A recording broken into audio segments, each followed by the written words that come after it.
નમસ્કાર 24 ન્યૂઝ ગુજરાતમાં આપનું સ્વાગત છે। સૌથી પહેલા જોઈએ આજના બ્રેકિંગ ન્યૂઝ। રાજ્યમાં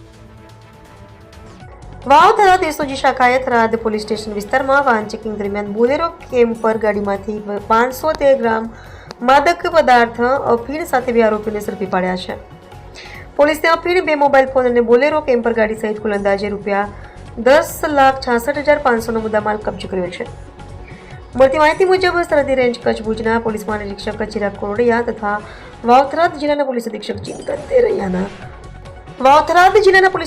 ચિંતન તેરૈયાના માર્ગદર્શન હેઠળ જિલ્લામાં માદક પદાર્થોની હેરાફેરી રોકવા ઝીરો ટોલરન્સ ફોર ડ્રગ્સ નીતિ અંતર્ગત કડક કાર્યવાહી હાથ ધરવામાં આવી રહી છે।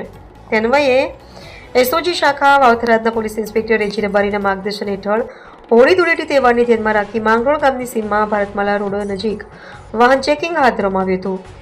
આ દરમિયાન શંકાસ્પદ જણાતી બોલેરો કેમ્પર ગાડી નંબર GJ09BL9612ને અટકાવી તપાસ કરતા ગાડીમાં બેઠેલા 2 શખ્સો પાસેથી ગેરકાયદેસર રીતે લઈ જવાતું 513 ગ્રામ અફીણ મળી આવ્યું હતું। પોલીસે બંને આરોપીને ઝડપી વધુ તપાસ હાથ ધરી છે। આ અંગે થરાદ પોલીસ સ્ટેશનમાં narcotics, drugs and psychotropic substances act હેઠળ ગુનો નોંધી આગળની કાર્યવાહી હાથ ધરવામાં આવી છે।